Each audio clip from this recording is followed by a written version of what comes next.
Convince Me from the Action Network. Brand new slate of games today for the divisional round of the NFL playoffs. I am Chad Millman.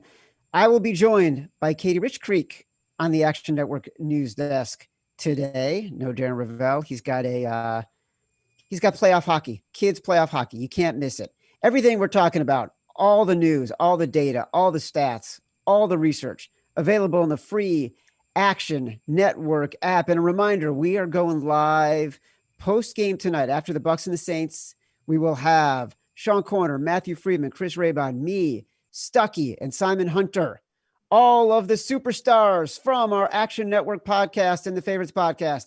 We're doing instant reacts for the conference championship lines and totals. Yesterday, my panelists went 6-3. Matthew Friedman went 3-0. That makes me so upset because I went 1-2. Somehow, out of the 9 choices and the 6-3 total, I went 1-2. We got to do better today, guys. Someone's got to do a better job of convincing me because it's not my fault. I'm not taking the blame. Let's roll with some player props. Sean Corner, fire away. All right, so I'm going with Demarcus Robinson under 37.5 yards today. Sammy Watkins has been ruled out, so that's naturally going to boost Robinson's projection a little bit. But the market does seem a bit inflated here. Robinson, he's only cleared 37 yards in 5 of 16 games. And he's the type of player that he doesn't have much more room to grow here. He's been running route on 70% of dropbacks this season. And, I'm projecting him to be closer to 80% today. So that's not going to be too big of a boost. His 76% catch percentage this year leads the team. He's seen 96% of his targets have been on target.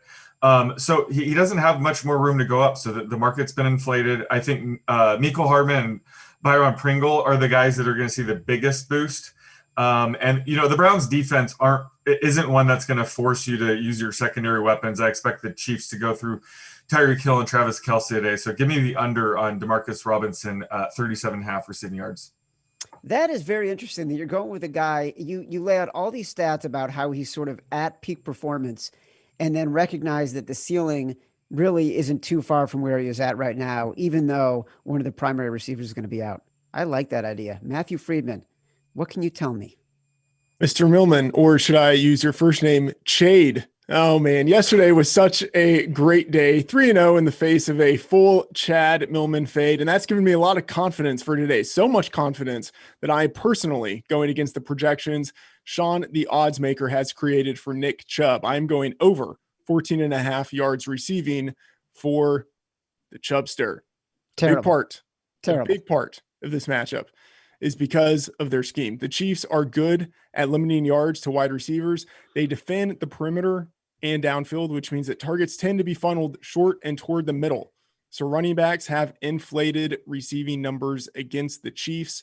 In the regular season, they allowed a league-high 846 yards receiving to opposing backs. The second highest mark was 770. So this is a very advantageous matchup. And Kareem Hunt, I know he's the more established receiving back for the Browns, and he is in a hashtag revenge game against the Chiefs. But since week 12, Chubb has seen a surge in targets. He has actually matched Hunt with 2.4 receptions per game, and Chubb has outproduced Hunt with 28.9 receiving yards per game. So for the Browns, I expect an offense that flows through the running backs, and as big underdogs, they might need to pass a little more than they want to, so Chubb could see extra targets. I think this is too low at 14.5. I would bet it up to 18.5. Corner, get ready to prepare your defense. I'm not coming to you yet, but I can't believe Friedman now he's going after you. Yesterday it was me, now it's you. Raybon, give me something else to think about here. Well, I'll be quick since give you more time to fire Matthew Friedman for going against Sean Corner's pick. So Alvin Kamara under 61.5 rushing yards.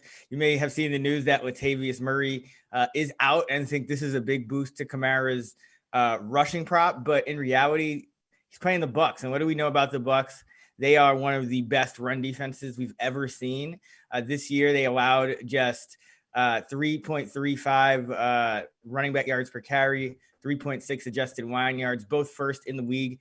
In 2 games against Alvin Kamara, he carried 21 times for just 56 yards, just 2.7 yards per carry. And as a team, Saints running backs average just 2.8 yards a carry in the 2 games. And that's with them, beating the Bucks by a considerable total. So you just don't run on the Bucks. And Kamara this year under 61.5 in 9 of 16 games. And in his postseason career, he's been held to 43 rushing yards or less in 4 of the 6 games. So going under with the Alvin Kamara, 61.5 rushing yards. Here's what I love about this show. And here's what I love about the way you guys all, even Friedman, think about this. It's completely counter. We've got high profile players on the Chiefs being out. We've got high profile players on the Saints being out. And yet you guys are saying go under the receiving totals for DeMarcus Robinson, go under the rushing totals for Alvin Kamara, when most people would be thinking their production would increase. Corner, defend yourself against Matthew Freeman's slander. Well, I don't have to defend a pick of mine because I'm just staying away from the Browns backfield in general. Freeman's right.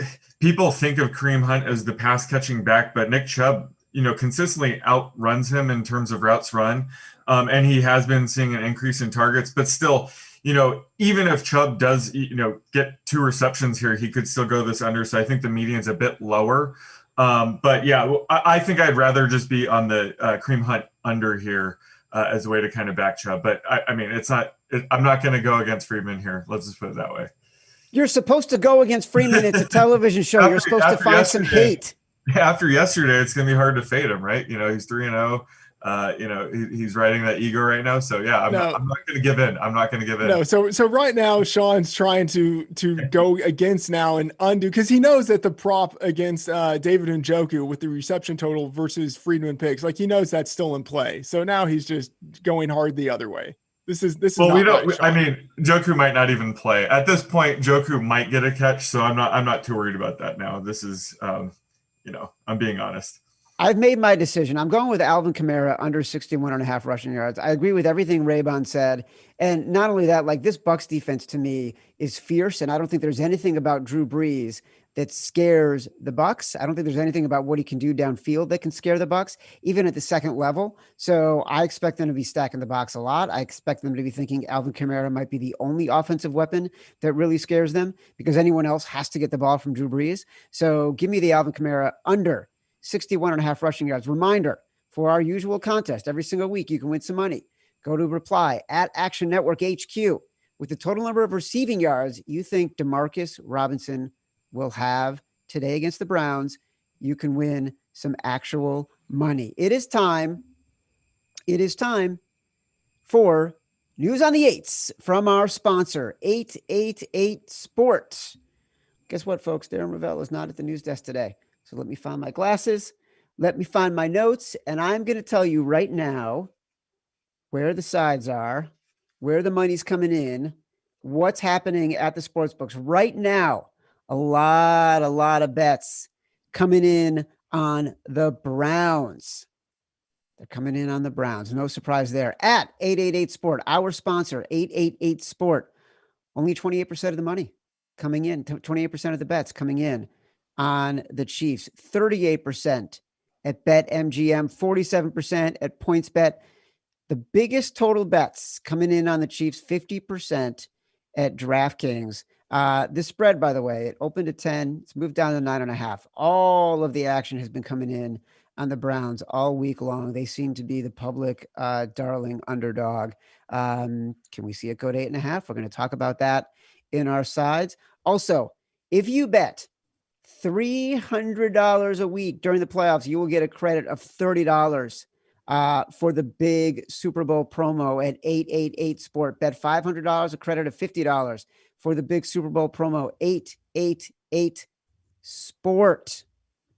Check it out. We got some sides to talk about. Sean Corner, fire away. I'm going to be on the Bucks +3 today. The Saints are allowing about 3.5K fans today.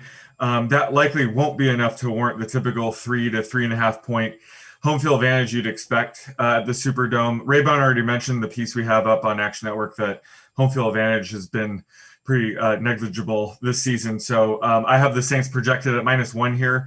These are two very evenly matched teams. Both two teams are in the top two in terms of overall DVOA. Both teams have, a first ballot Hall of Famer under center day. So this is gonna be a great game.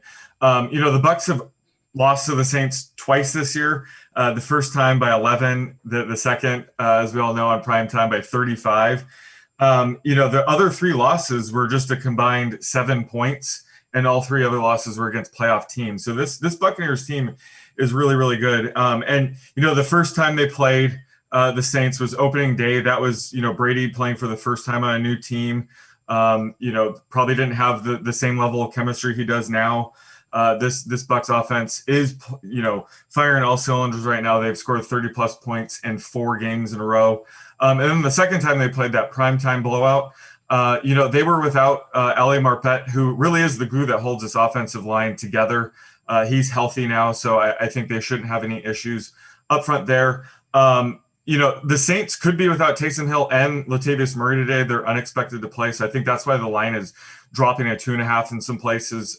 So I like buying up to 3. Same thing as yesterday. If you have to spend -120 or -130 to get it, it's that important. So, give me Tom Brady getting points in the playoffs all day. I'm on the Bucs +3.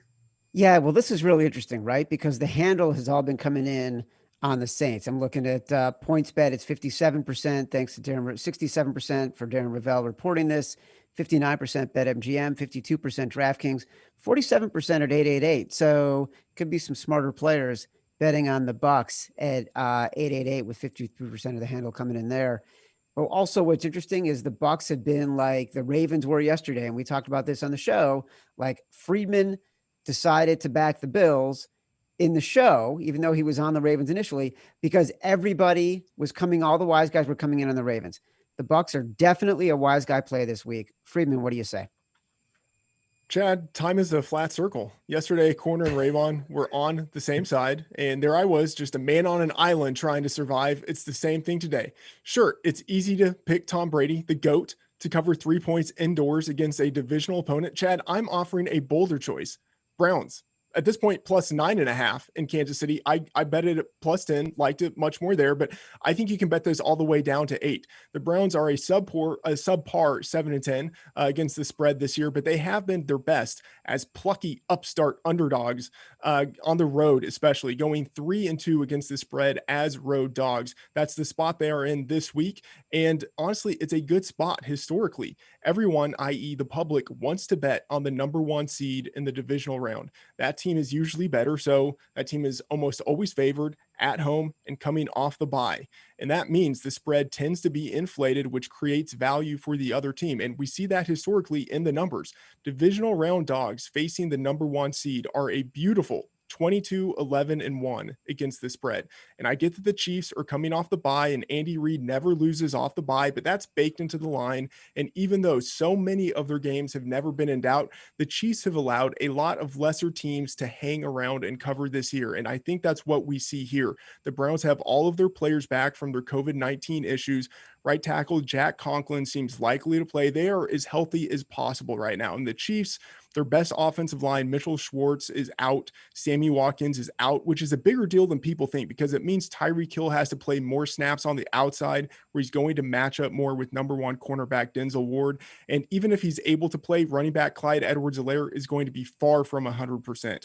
Again, I bet this at 10. I like it at 9.5. I would take it down to 8. Woo!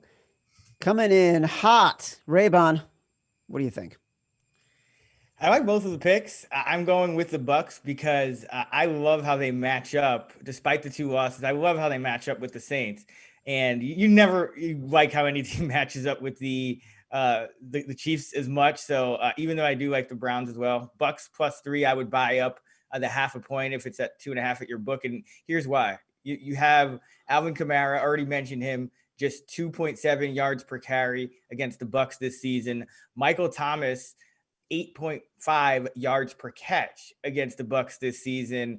They can take away the Saints' 2 best weapons, Sean already mentioned you have Murray and Taysom Hill, also not likely to play. So that just knocks them down even further. And Drew Brees in 2 games against the Bucs, he's throwing the ball just 4.5 and 5 yards on average beyond the line of scrimmage. And the Bucs aired, as my co-host Stucky talked about on this week's Action Network betting pod, they aired in playing a lot of off coverage.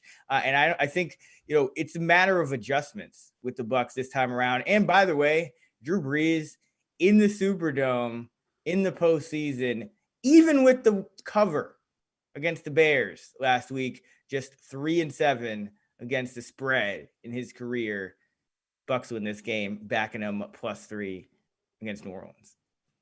Yeah, this is almost feels too easy for me, and I know I'm falling into the same trap I did yesterday, where I got Raybon and corner on like the trendy wise guy underdog, and part of my issue is here, I just don't like the Browns in this game, and I'm waiting for it to continue to drop. I want to be on the Chiefs. I think the Chiefs are the right side. I'm waiting for it to get to 8.5, hoping it gets there. So of course, I don't even need a secondary debate right now, unless Friedman wants to come in and weigh in and defend, and tell me how wrong I am to be on the wrong side of history. No, this is great. I mean, go ahead and bet against the Saints, who have already covered twice this year. Big both times against the Bucs. Go ahead and do it. That's fantastic. I'm doing it. I'm not betting against the Saints. I'm betting on Tom Brady. I'm betting on Tom Brady in an offense that has become better and better over the past 6 weeks of the year, throwing the ball downfield. I'm betting against a quarterback who can't throw the ball more than 4.5 yards downfield. I'm betting on the team that I think is ascendant, not the team that I think is descendant. Give me the Bucs.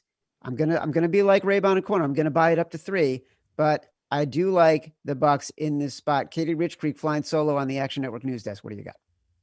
I'm holding them down. So favorites went 2-0 yesterday against the spread. Obviously, we like the underdogs today. Yesterday, the Packers covered the 7-point spread against the Rams. The Bills covered the 2.5-point spread against the Ravens. But it brings me to the point that I was going to make. Favorites haven't swept the divisional round against the spread since the 1990 season, which is so long ago. That was before I was even alive. So. Oh, goodness. You really got to go there? Really? Just providing some context. Come on, Katie. I was born today when I heard that joke. All right. Let's I'm going to leave you a voicemail about that later in the show. Let's go to the totals. Sean Corner, fire away, my friend. So I like the under in this Browns Chiefs game. It's at 57 now. I have this projected at 54.5, which is where this total opened up at. But, due to 74% of the bets on the over, we've seen this creep up to 57, which is a key number when it comes to totals. I think part of this could be an overreaction to last week's 85-point game between the Browns and Steelers. My adjusted score for that game was closer to 55, where I take out, the randomness of big plays and turnovers, which that game had a ton. I mean, the first play of the game was a snap, into the end zone for a touchdown. So I think that the public might be overreacting a bit to last week. The Browns will be getting Denzel Ward back here. That's a huge boost to the secondary. They need it against the Chiefs. It at least gives them a chance to slow down Tyreek Hill. We all know that the Chiefs will be able to put up points here. But Freeman mentioned it, Mitchell Schwartz and Sammy Watkins being out, prevents them from hitting their true ceiling. And now it looks like Clyde Edwards-Helaire is out. So that's going to knock him down just a little bit more. And I do expect the Browns to lean on the running back duo of Nick Chubb and Kareem Hunt here. They should be able to run on the Chiefs, keep the clock running. That's one way they can stop Mahomes, is just keep him on the sideline. So I think that's a strategy they'll probably use here. And this is going to be, a slower paced game for a 57 total. That's a big number. So I love getting the under here. Yeah, 57 feels like a huge number. Friedman, what do you got? Yeah, I'm right there with Sean. And this correlates with the other bets that I've highlighted. I'm under 57, 56.5 now across the market. And I think that number is still fine. I would take it down to 55, which is really similar to where Sean has it at 54.5. I think the Browns slow the game down by running their offense through their backfield, as Sean said, and the Chiefs are schemed defensively to allow production to the running game. They're number 31 in run defense DVOA. So I think the Browns will have success running the ball, extending drives, and really grinding down the game clock. And in the postseason, the under in outdoor games is 83, 66, and 4. And the under at Arrowhead, that's a known phenomenon. In the Andy Reid era, the Chiefs at home are 40, 28, and 1 to the under. And for years, Arrowhead has been one of the most profitable venues for under bettors. Again, 57, it feels like it's much too high of a number in this spot, given how the Browns are likely to play the Chiefs. So 55 is where I would take it to. Massive number. It is a huge number. Yeah. Raybon, I would be fine if you said to me, I'm on the Browns and the Chiefs under as well. I am. I like both underdogs and both unders, but I like the Saints Bucks under a little bit more. The Chiefs Browns under just makes me a little bit more nervous because contrary to what Matthew Friedman is saying, when teams can run the ball well, that, the average run in the NFL, we know, is not as valuable as the average pass. So the few teams that can actually run very well, they're actually adding positive expected points, and that can increase the score. Plus, the Browns are going to want to come out fast, I think, because the Chiefs haven't played since week 16. You're going to want to hit them early. So I think a second half under, or a live under may be a better play in this game. So I'm going Bucks, Saints, under 52. I think this is the more contrarian of the two unders of the day, but I already mentioned Alvin Kamara, just 2.7 yards per carry against the Bucks. Michael Thomas, just 8.5 yards per catch against the Bucks. I was a little surprised. Matthew Friedman at no point today mentioned Mike Evans' struggles on the other side against Marshawn Lattimore. Lattimore has held Evans, catchless in his coverage, in shadow coverage in the two games. So there's on both sides some reasons to expect a lower scoring game. And Friedman's right. Outdoor games tend to go under in the playoffs. Indoor games have historically gone over. That trend has reversed, though, significantly in terms of the indoor games since 2018. The under in indoor postseason games, 7-1, including 4-0 in the Superdome. In 2018, you had Saints-Eagles total of 52, just like this one. Saints win 20-14. It goes under by 18 points. You had Saints-Rams later that year, a total of 55.